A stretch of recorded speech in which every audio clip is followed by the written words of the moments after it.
Hello and welcome to the live Printing Impressions webinar, Automating, Streamlining, and Optimizing the Folding Process, sponsored by MBO America. I'm Patrick Henry, Senior Editor for NAPCO Media's Printing and Packaging Publishing Group and the moderator of today's event. Before we get started, please let me take a moment to point out the Tips for Attendees widget on your console. It's the blue one with the wrench on it. If you missed the Tech Tips video we played leading up to the webinar, you can always click this widget for more information. And please do be sure to use the Q&A button in the bar on the bottom of the display to send us your questions at any point during the webinar.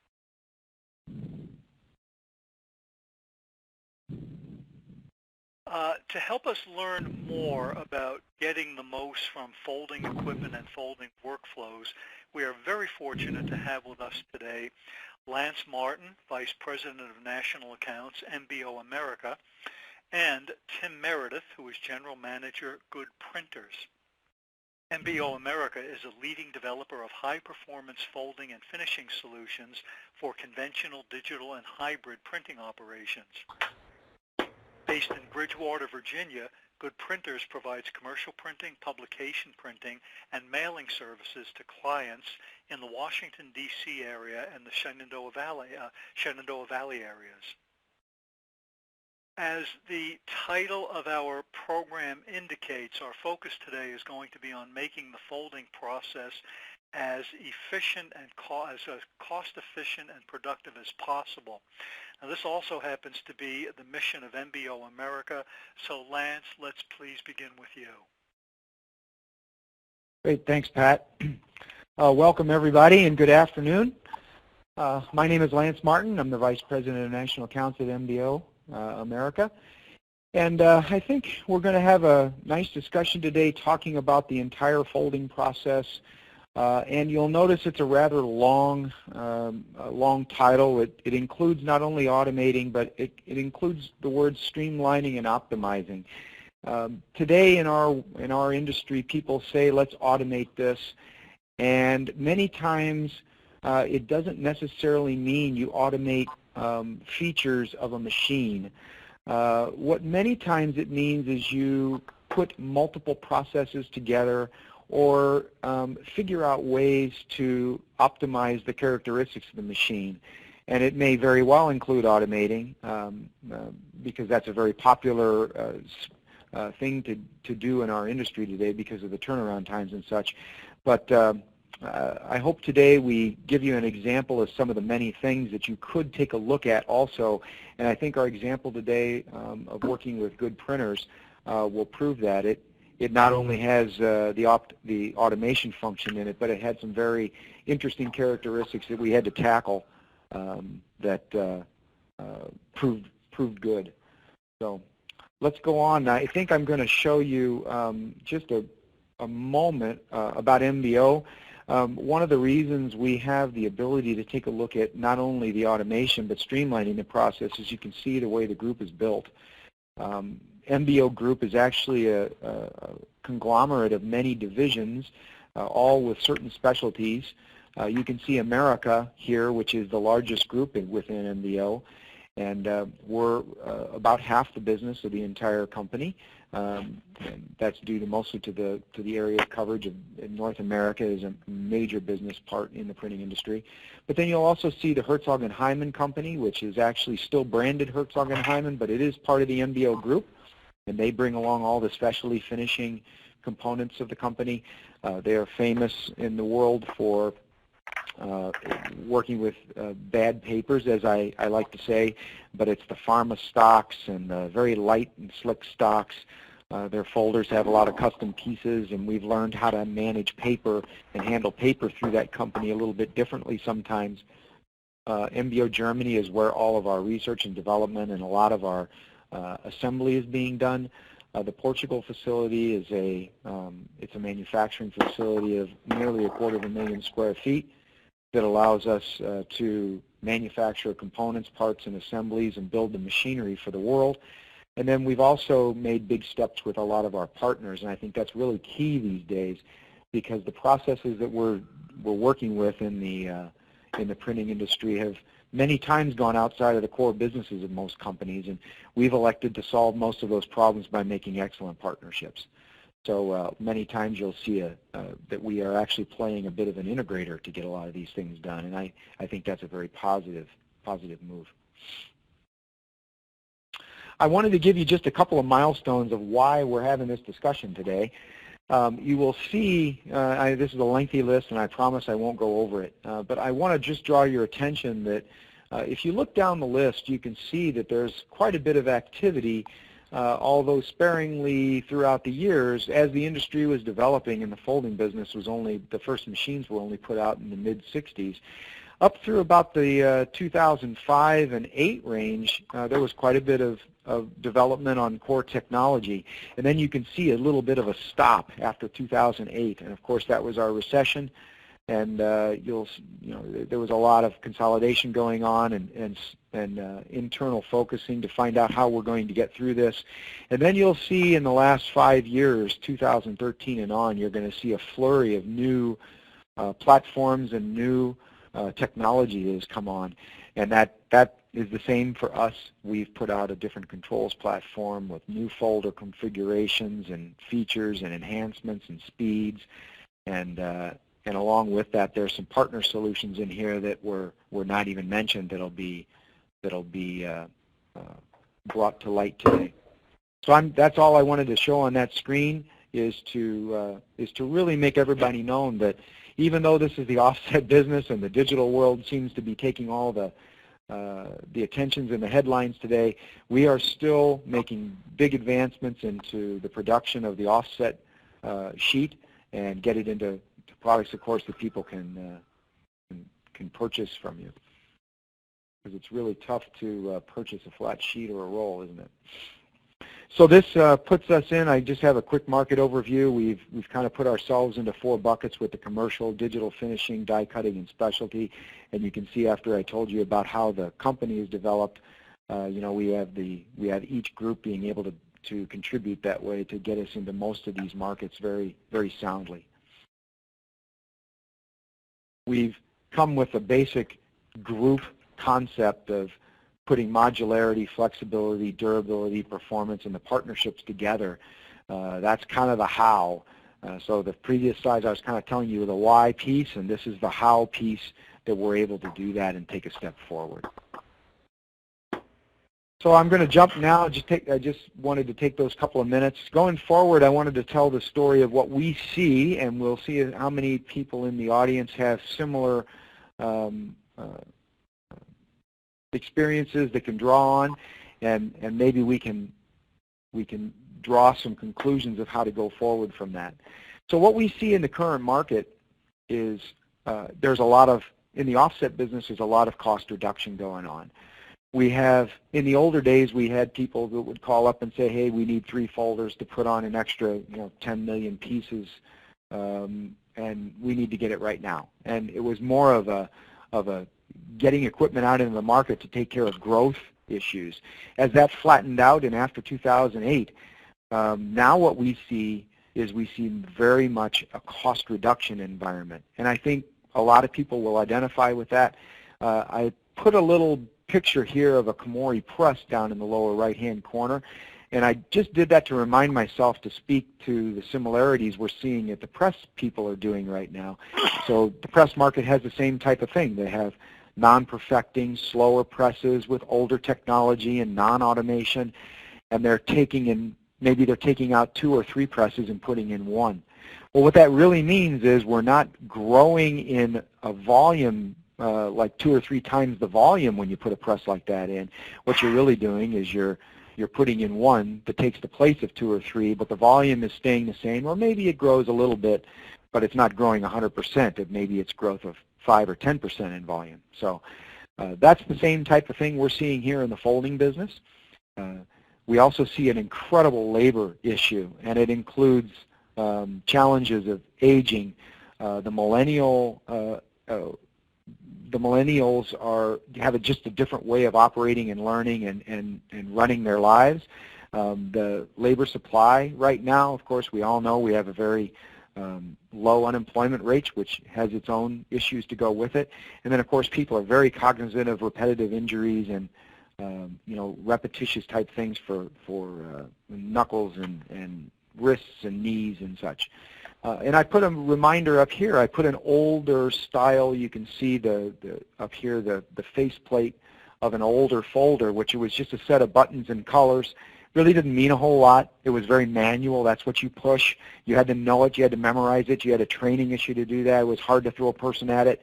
And nowadays, new folder technology platform uses controls in a much different way. Here you see an HMI of our new controls platform, and this is more of a of a touchy-feely relationship type of a user interface where I can see here's the buckle plates, and you can kind of see how those would be, and here's the feeder, and so on. And you can touch those items and get a response from the machine that goes to those items, and that really helps. You see production rates and turnaround times. We have to get rates higher and turnaround times lower. Assets are older. There's maybe 15,000 folders in North America. It's a conservative estimate on our part, but definitely older assets. And consolidations of companies have taken those assets and moved them into many locations, or a single location sometimes. There's a lot of used equipment out there, so you have that decision filtering into it where you have a relatively inexpensive used equipment solution of putting in technology from the 1990s and early 2000s into a 2018 and beyond market. Space limitations are always in play where we've put many machines to try to get the production out, and we just don't have room to grow. Maybe we're landlocked, or it's just flat out costly on that part to keep expanding the building. And then maintenance costs can rise, and talents of maintenance, and old parts, and sourcing. And generally the market is non-automated, and that becomes an issue also. The previous technology was typically a continuous feed, and they were generally in the USA made up of buckle-style machines with standard hard rollers in them, or possibly third-party rollers that are recovered or made by another manufacturer. Most all of them were manual, and the speed ratings were approaching the 200 meter a minute range maximum in those older vintages, and they don't run that fast anymore. You see a 4,000 or 5,000 an hour, maybe 6,000 an hour range of what people say when we walk around and talk to them about what they budget for sheet speeds.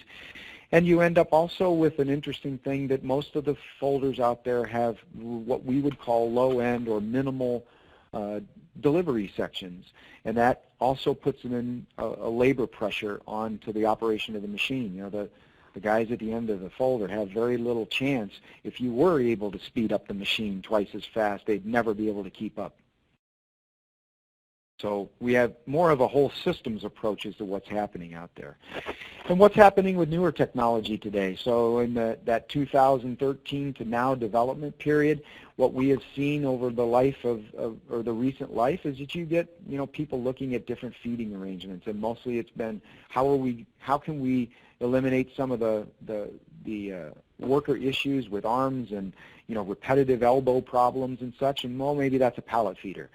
So that's been looked at. And the press industry, as it grows and makes better sheets and has UV and instantly cured sheets, well, we can also take use of that and go right from the pallet to the fold. Combi folding machines are a big consideration nowadays because many times since companies have consolidated, you have incredibly large channels of work going through that a signature-based machine could work on. And the combi folder is great for that.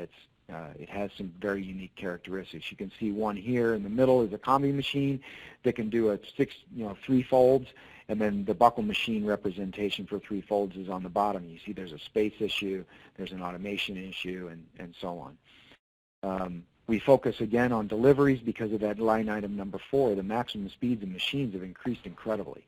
We're able to get most of our machines in the max speed range. What we've introduced is all 13,000 an hour and above. Of course, that's max speed, not necessarily what it's going to do in performance on a sheet of of a specific style, and we always test for that to see what would happen, but from a mechanical standpoint, that's what the capabilities are. And then we've been focusing on deliveries. You'll now see there's an automated delivery up on the top, which would spit out stacks of signatures onto a conveyor that has some length to it so that the operator has a little time. There's a little dwell time, and one person can operate that machine. And I think the next piece, that cell operation concept, is really interesting. That's where people are actually trying to get, let's say, 2 machines back to back with opposing deliveries and have one guy run 2 machines. You know, in theory, on a pallet-fed machine, that should be possible, right? We load in pallets of work, and we get the machine started on an automated delivery that has some dwell time built into it for an operator, and that pallet feed should run out. There's maybe as many as 10,000 sheets on that skid, so the machine will run for 10,000 sheets without any operator intervention, unlike a continuous feeder that you may be having to feed it, you know, handfuls of sheets continuously and then running back and catching up with the delivery. So those concepts are being used today, and it all depends on what your workflow is and how long runs are and such. We've also developed more types of rollers to be effective on different types of paper. The automation of the machine has been much more focused from the user interface down through the main mechanical parts of the machine have been automated. And then there's a whole connectivity piece also, in which you know, we're connected up with the factory and through remote access, and then you're connected to your prepress, which you could literally download, you know, common or even custom formats to the machine and have it preload or preset a lot of the automated functions on that. And then I put an asterisk behind one item, which is called modularity, and that's just something that we have the ability to do, and you're going to see that through our case study with Good Printers. They actually had the ability to put on an H&H, a Herzog and Hyman type of a folder component on the back end of the M80 and give it a new look. So that sort of thing is very popular nowadays, and it helps you combining processes into one. I'm going to go over this quick because it's kind of in-depth, and if those of you that want to have this for permanent, you can certainly see it on your downloaded version. But this is just kind of a general overview of some of the real effective or not so effective bullet points or critical paths that each type of machine has. And I'm not going to go over every single one of them, but I'm going to let it be known here that there's different types of folding methods now that we can consider for putting these things together. The combi folder would be a series of buckle plates and knives to get the job done. Then you have a true buckle folder, which is predominantly what people are familiar with in the United States. It's usually a 2 or 3 or sometimes even 4-section buckle machine that can buckle fold all the paper down to the format. And then now, as the direct mail market gets up higher, we're turning more towards what we call I guess you'd call it a plow fold or a folder gluer type of method, where we have a vacuum table and mechanical plows that plow the paper over for heavy stock.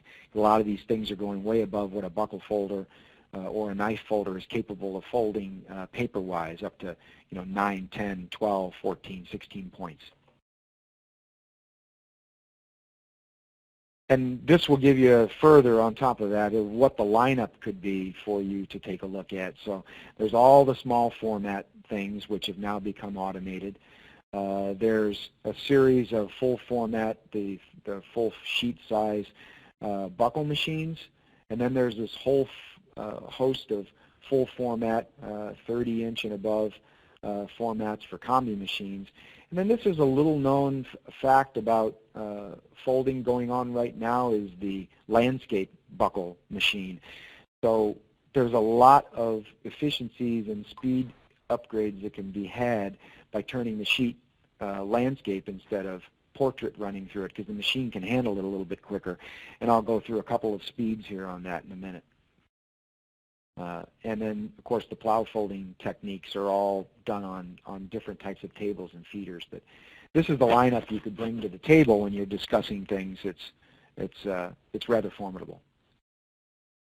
And then we can add on also, if we get into anything incredibly thick, this is a little typo right here, this 20 by 20. It should be 20 and 28, by the way. We'll correct that if any of you download this series.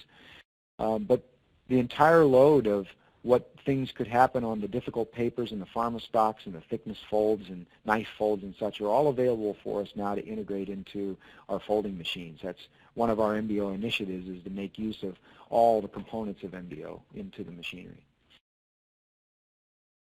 So I'm going to go over a little bit what we see as an analysis standpoint. And in the older process, we generally saw customers want to call up and say, send me a quote for a folder that has 3 sections in it. And that's kind of the way the phone conversation went. The customer was looking at a new price from the manufacturer, and then he had all those other things I mentioned earlier, where you used equipment price, or maybe it was a consolidation of another asset coming from another division.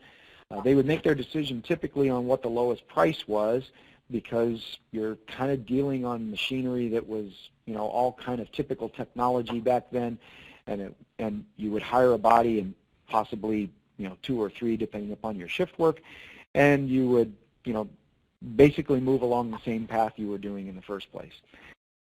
So people are feeling the pain of doing that process nowadays, and we've completely changed what we're looking at. The process now is usually what we see. There's not a whole lot of activity of people calling up and saying, hey, send me over 3 folders. I've got 50 million new pieces to put out this year. Most of the time is, boy, I really need to figure out a way to get rid of a bottleneck, or I need to figure out a way to get my labor issues down because I'm having problems finding people, or I really need to help with training, and we need to make the machine more repeatable because every time I get a different person in on shift 1, the shift 2 guy changes it and I don't get the same performance. And we see that a lot. And we also see a lot of bottlenecks. We see machines that are not able to take the flow of work from the machine ahead of them. For example, a guillotine cutter.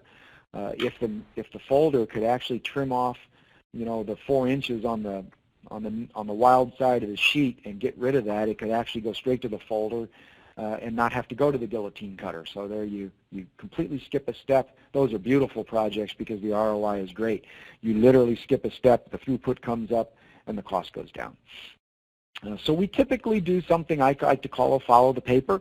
We analyze the paper flow, and you find our salespeople and our engineers will walk in and they'll say, can you show me where the presses are, and how does the paper get from the end of the press to the job you're trying to do? And they'll want to see, does it go to the guillotine? Does it have to go to a scoring machine? Do you have to cut off something special or die cut it or any of that? And there's chances are now, because of the integration and the modularity, maybe we can do something about that. And then, of course, we have to be willing to make a change. You'll see number 5 there is very important. A lot of the times the solutions we're going to get might change the imposition of the sheet, and that may require you to back up in your process a little bit and have a little bit of a change. So that's important, especially in that landscape method I was talking about earlier. That would be something where we have to talk to you first about being willing to make a change. For example, if you fold a landscape product 16 versus a portrait product 16, you don't have your pages 1 and 16 ending up in the same position, same fold formats when it's printing, or imposition formats when it's printing. But let's take an example of a 25 by 38 inch sheet on a portrait format. The maximum speed calculations is about 13,900 sheets an hour. But in a 25 inch landscape format, that sheet could run well over 20,000 an hour, and we're not changing the speed, mechanical speed of the machine at all. It's just the fact that you're feeding the long edge versus the short edge. So those are big considerations, but of course your imposition would change, and you have to be willing to do things like that to get some of the performance changes out of it. We always are going through now a test and confirm, because usually the solutions are involving, folding specific types of paper for someone. It's not a very general situation all the time. And then we really want to focus in on number 8 in this slide, which is training, training, training. So that's an overlooked piece. In the older days, we had a big labor pool to draw from that knew how to run those types of machines.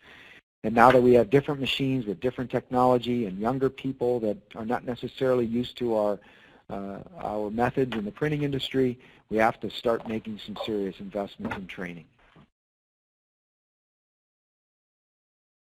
I thought I would go over a small list of some of the most common projects before we jump into a sample case. Some of the things we see the most are labor issues, and that has to do with repeatability of the machine, finding labor, period. The cost of labor is going up in certain areas faster than others, and it's a real important part to try to make the machine incredibly user-friendly so that you can put your local labor market on the machine without too much trouble. Probably the most common one is number 2. From a mechanical standpoint, is literally taking steps out of the process. In other words, let's say you had to, you print and then you went cut and then you went fold. Well, let's build a folder that can eliminate the cut. So you skip the guillotine process, go right to the folder, and change your whole business that way. And many times we're able to do that if we take a look at what the formats are, what the size of the machines today are available, and we can maybe do that. Make ready is a big one. With the choices of the different types of machines and putting automation in, and possibly even changing it from buckle to combi or similar, you can cut make readies in half or even more. We are typically talking to people that have hour-long make readies, and with the right situation, you can get those down to minutes, and certainly maybe cut them in half as a base. We see a lot of channels within companies, so this is a common one for a commercial printer. You'll have a lot of volume, and you've got you'll see you've got 8 machines sitting in your folding area. And what we find if we analyze the workflow and we go ask what are the products and we get a list of them possibly, we're going to find out that, let's say, 40% of those are all signature-based. And if we take a look at signatures and we specifically build a folder to do signatures, many times we can cut the footprint down.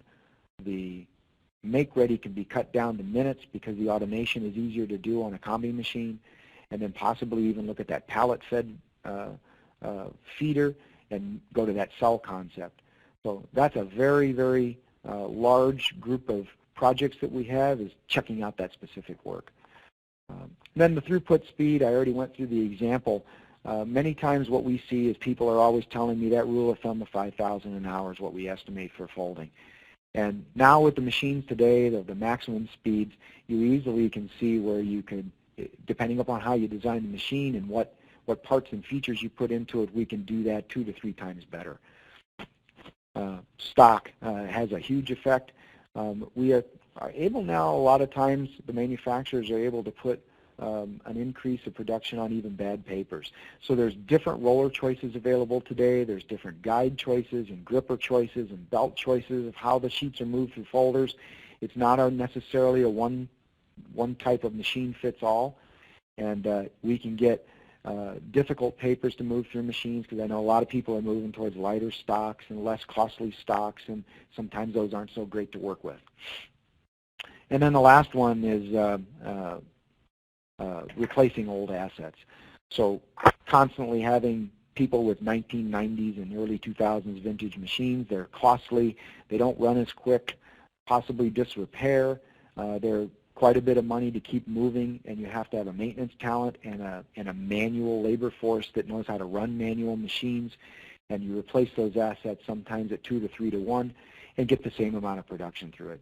And you can kind of see how you can get a 4,000 an hour machine with quite a bit of downtime or maybe extra maintenance costs, and put in a new machine that could maybe 2 or 3 to 1 outperform that, and you end up with similar workflow, less labor, less costly maintenance, and so on and so forth. So I think that's kind of the overview of what we see in the market and what some of the processes and things we can take a look at. One of the wonderful things we had in this presentation today is we had one of our customers from Virginia, Good Printers, join us today. They've had a chance to do some of this and put in some newer machinery to take out some process steps and labor steps. And I think, Tim, if you wouldn't mind jumping in and moving on with your portion, it'd be great to generate some questions towards the end also. And sure. Tim, just before you do that, Lance, by the way, thank you very much for that excellent overview.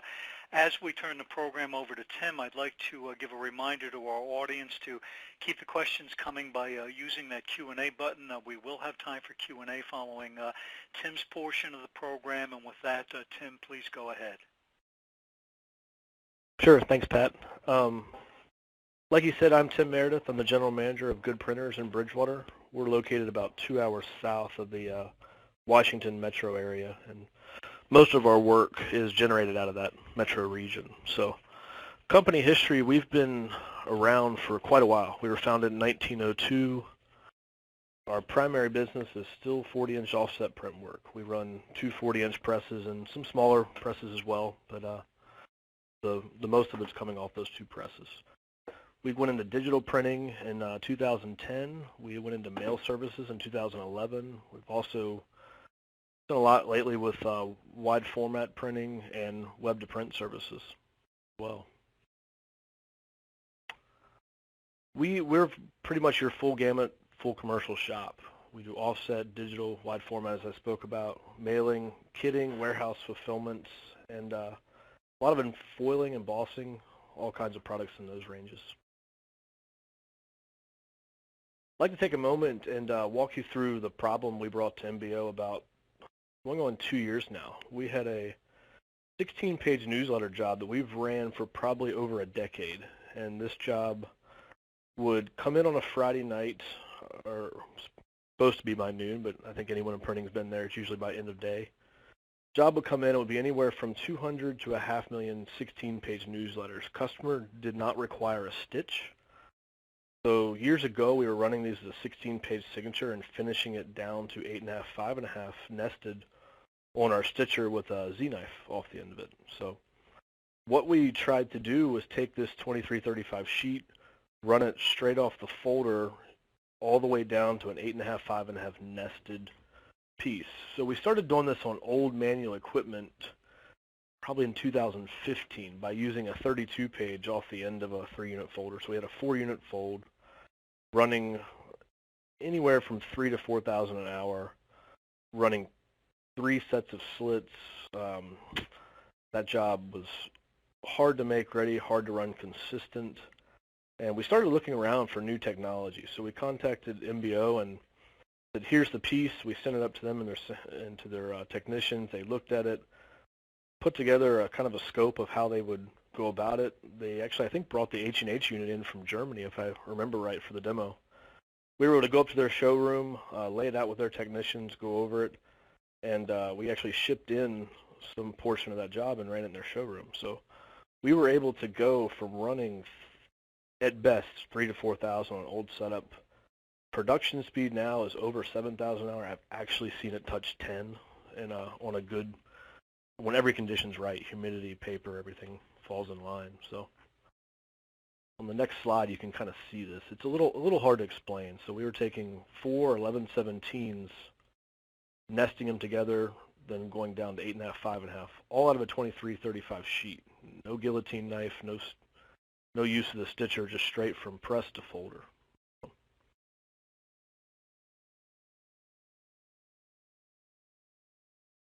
That was the biggest reason we put in the M80, and after we got it on our floor, we realized the kind of the great scope of work we could throw at it.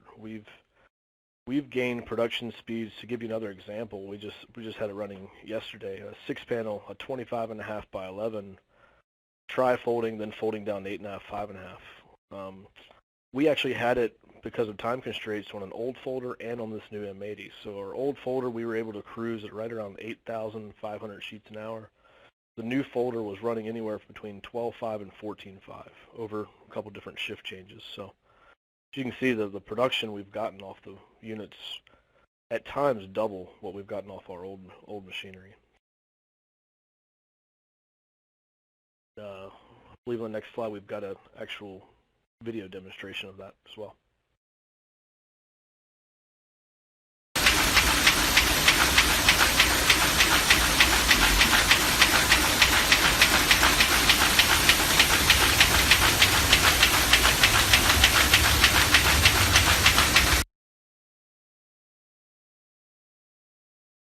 We did not actually ask him to wear that shirt, the operator, but he's a big believer. So.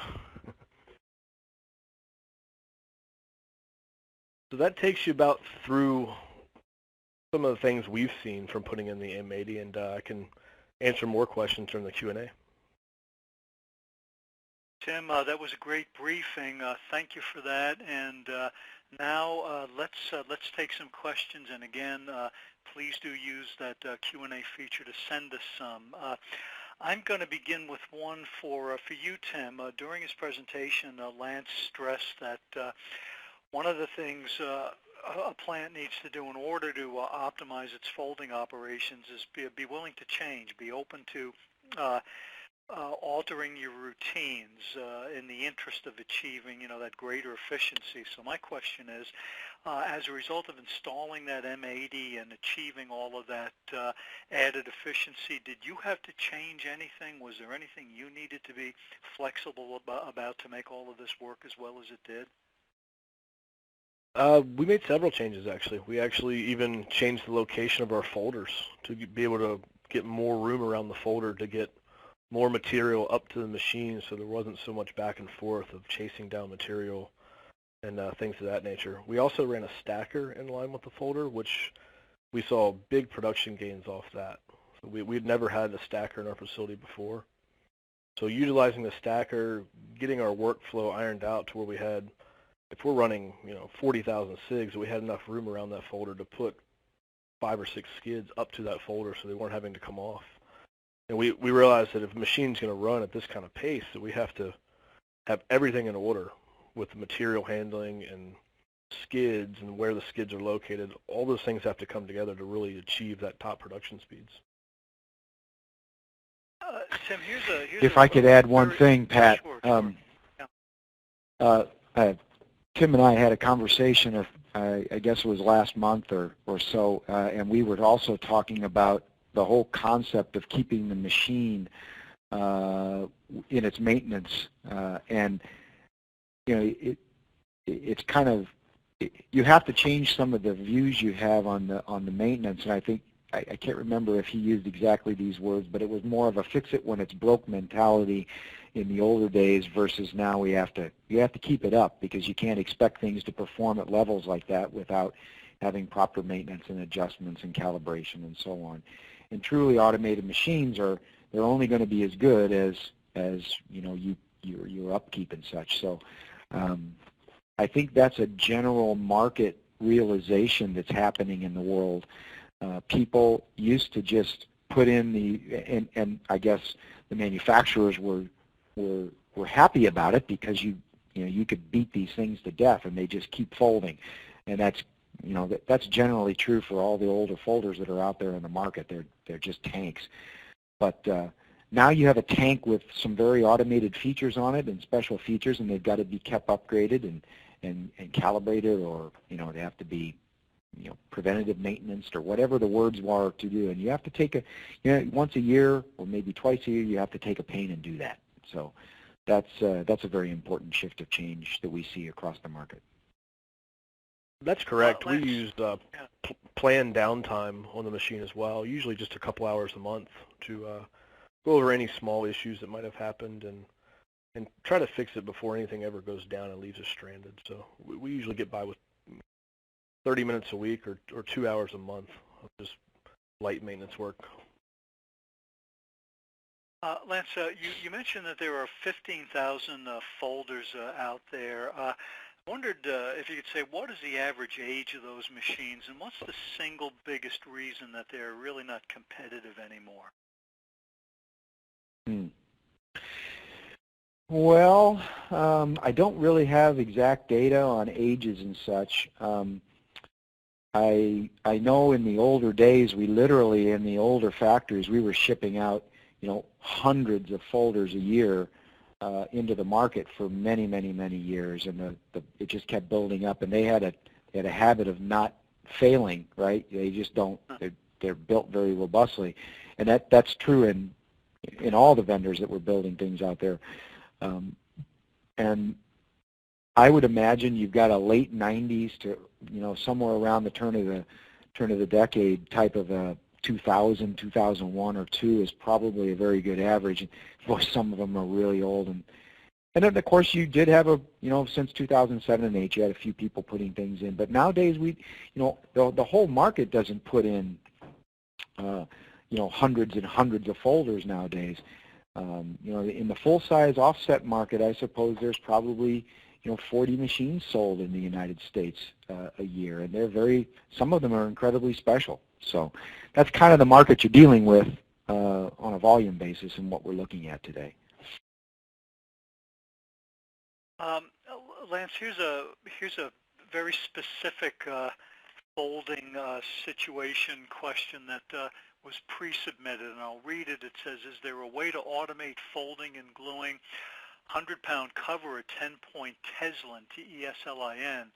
We need an efficient way to fold 12 by 18 sheets down to 6 by 18 to produce smooth, high-quality, heavy-duty tags with RFID inlays embedded between substrate layers. That's a specialized fold if I ever heard of one. That's a heck of a question to ask in a webinar, yeah. Off the top of my head, I could never answer that. Yeah. How frequently do you see a fold that specialized? Probably not very often. Well, maybe not with the RFID tag and such, but it's very common to get a question that comes in with, hey, I'm doing this, the stock's too heavy, I need to score it, it's digitally printed, so my old scores crack, how do I handle that? And can you build something that takes out the fact that I'm taking these two substrates into 4 different processes to get this done? So it's not unusual to have the question. Now, whether the 100-pound cover and Teslin married together with an RFID tag is something we could do, we'd certainly like to try and give it a shot. Again, that's exactly the process we were talking about earlier. That's not, hey, sell me one of those things so I can do this. That's, hey, I got this. And this is the really common thing. Most of the time what we're doing nowadays, and our whole sales team and technical team is this way, you walk into with a customer and they throw things on their desk and they go, I make, 400,000 of these a month. How do I get around the problem of touching it 3 times? That's the real process that's going on today. So I would say, love to give it a shot, more than willing to give it a shot and do what we can. We've put pennies and seed packets from garden shops and things inside of products. The H&H people put pills and capsules inside of blister packs. And we have die cutting machines that go in line with folders now. They go in line with webs from digital print. So is there a chance we could do it? Yeah, probably there's something. Maybe we could get around 70% of it and take 3 processes out and only make it a 2-stage. So. Here's a more general question. I think that both of you could take a shot at. And Tim, perhaps you'd like to address this first. And it reads, do you think the trend is printers adding more folding capabilities in-house or outsourcing to a dedicated converter/finishing house? Well, Tim, you pretty clearly have added folding capabilities, possibly to the point where you don't need to think about outsourcing anymore. Did you ever outsource any of your folding? Is that something that you don't have to consider doing now that you've got that automated and high-speed M80? That's correct. We used to outsource a little bit of folding for 2 reasons. One, we would just get inundated with sheets and just couldn't keep up, so we had to take some of the volume, send it out. And 2, we would have some stuff that we just couldn't do in our machinery, such as a 6-panel. So when we put in this M80, we wanted to make sure we had a 6-panel, so we bought a 6442, which allowed us to do roll folds, things of that nature that we didn't used to be able to do in-house. As far as the capacity, we can't currently outprint our bindery. The only time we would really have to outsource is just turnaround times just didn't make sense or something like that. But I personally don't see the trend going out to converter finishing houses just because of turnaround time, at least in the general market that we're in. If I had to go out of house to fold, I'm probably not going to get that job. And Lance, what's your take? trade folding, that's still an element of the industry, or are you just seeing more vertical integration? I think there still are trade binders certainly out there. I think the trend, if I had to look at it without doing the math for real, I think the trend that we feel is that people are pulling things in-house as much as possible. What Tim said about the turnaround times is probably the driving factor in most of that. If when you lose control of a job and you have to ship it, 3 hours down the road to do something that you've got, and then 3 hours back and wait for them to fold, and so on, you lose a little quality control possibly. That doesn't fit the environment we're in right now, where people are asking for things in 24 hours, not in 3 weeks. The old turnaround times are gone. And I'm sure it's only going to get worse. What we do see, though, is we see some of the specialty machines going into some of the trade binders and such. And that seems logical to us. You'll find someone in an area that has a very special, like a PI folder that can fold down medical pamphlets or something, and they have the ability to do that for a group of people because of the volumes are high, and maybe pulling it in for one guy doing one job for one customer doesn't make sense to buy a machine. So maybe on some of the specialty folds that's not, but the commercial print market doesn't seem to be doing that. Lance, can you speak a little bit more about identifying bottlenecks? You referred to it briefly in your presentation. MBO sends personnel in to analyze operations, look for places where throughput needs to be improved. How do you do that? Do you set targets? Do you try to establish KPIs? How does it work? Well, we have a fortunate business model within our group that we have some really talented people that have been in the industry a long time. We're a bunch of old guys, I guess, that have been around the industry forever. And we kind of treat it as a consulting project. And most of the most effective projects we work on with folders in the finishing side of life are treated that way. You can we've got it following that paper path can identify a bottleneck quickly. The minute you find out that, I guess I keep coming back to this guillotine thing, because we do find out now that they've consolidated the print quite a bit, and you're ganging jobs together and you're forcing movement into a cutting environment where you're changing format a lot. Here, maybe people are buying standard sizes of paper, yet you're putting 4 or 5 different forms on it, and you must trim off edges in order to get it to go through your perfect binder, let's say, because it has a limitation on edge trim. Well, traditionally, you would take that to the guillotine. You end up cutting sheets into 2 or 3 pieces, or you're 4-sided trimming at 3 cuts a minute. And all of a sudden, you've got a bottleneck in time, and your folders are waiting for product, but the guillotines are having trouble getting it through. And God forbid you got to do 6 cuts on a sheet or 8 cuts on a sheet. So, making sure that we put in cutting tools, chutes, vacuum, tubes, and things on the folder that can take that away consistently and keep your speeds up high makes all the sense in the world. So that's just one example of what you might be able to do. There's even ink jetting going on folders now, putting a coat on something that needs to be coated for a downstream process, things like that. Tim, with the installation of your M80 system, you can produce a lot faster, increase your throughput. I'm wondering, in addition to those advantages, are you now able to produce things that you couldn't do before you swapped out the 3 older folders that you had for the new M80? Any new products, applications available to you? Yes, we've taken in a few. We've been able to do some roll folds. I think on the slides there was an example of it. We actually did a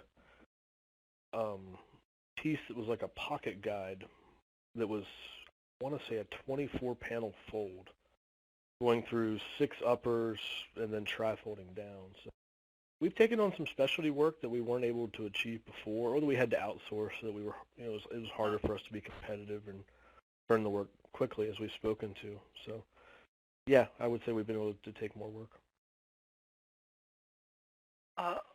Lance, one thing that that MBO has pioneered is what you have referred to as the parking lot concept of folding and finishing. And in this setup, I have some static machines, folders and finishers that I always use, that I then am able to supplement with other machines for particular applications that I can wheel in and out. I don't know whether that was done at Good Printers, but you certainly have done it elsewhere. Can you just amplify on the description of the parking lot concept? Sure.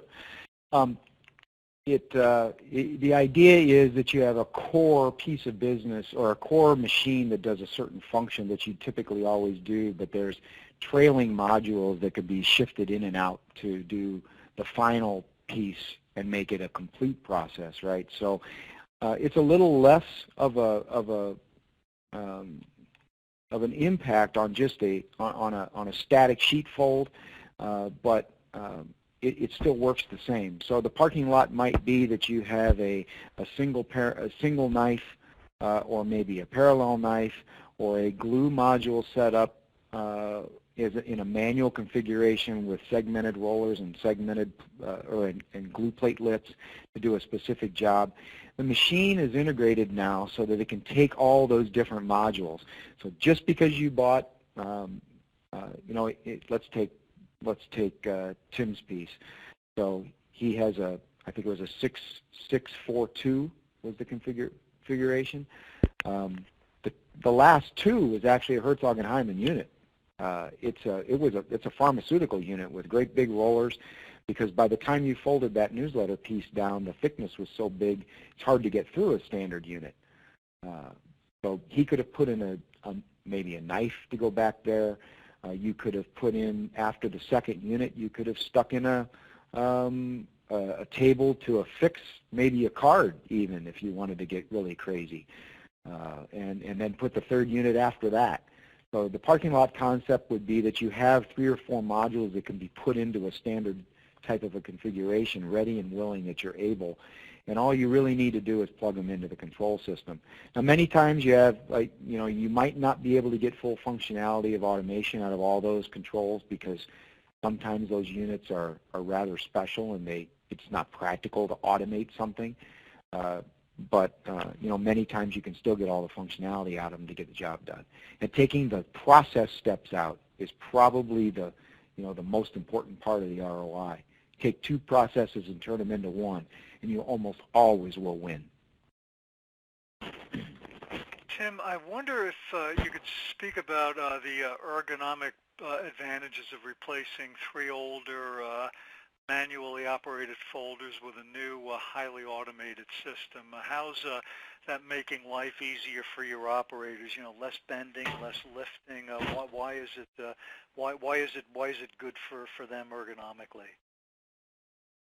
Sure. So one of the things we looked at in the beginning was either a pallet-fed feeder or the continuous feed. We ended up, after going back and forth for quite a while, realizing that we pretty much had to stick with the continuous feed just because of the vast array of work that we do. If we were folding, particularly signatures or particularly half-size sheets, we think we could have got away with a pallet-fed model and probably made it even more ergonomic.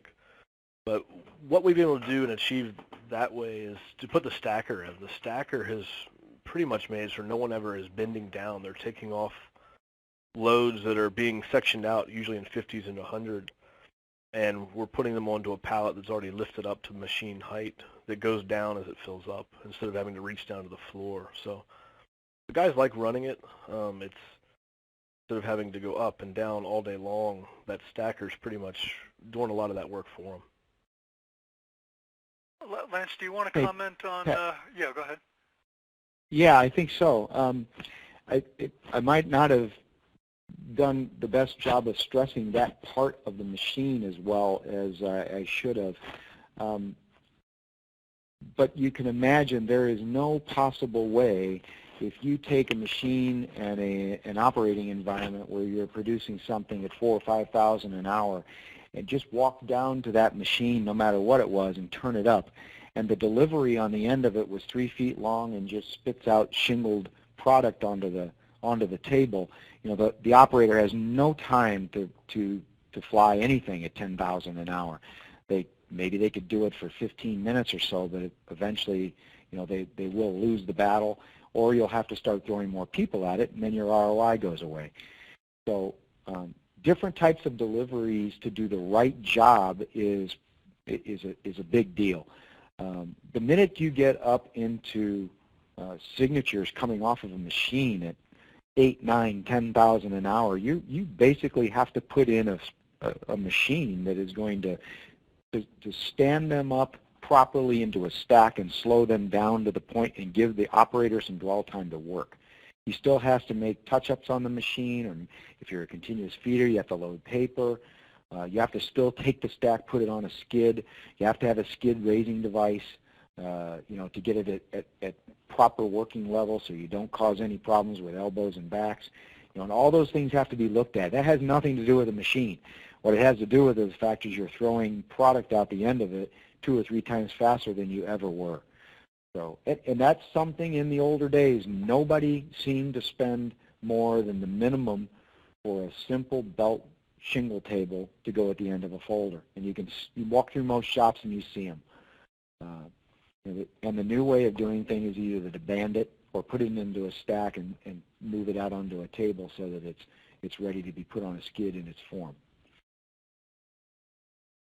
Well, we're coming up within just a couple of minutes of 2 o'clock here, and I think we're just about out of time for today. On behalf of Printing Impressions and MBO America, I want to thank Lance and Tim again for excellent presentations, and I particularly want to thank our audience for attending today's webinar. Now, please do be sure to check out our webinar page to get information on all of our archived as well as upcoming webinars. We would also be very appreciative if you would take just a minute to fill out the brief feedback survey that will appear on your screen next. Your feedback really does help us improve the webinars that we bring to you in the future. Again, thank you so much for attending and for listening. Thanks again to our speakers, and I do hope to see all of you at upcoming Printing Impressions webinars in the future. Thanks very much.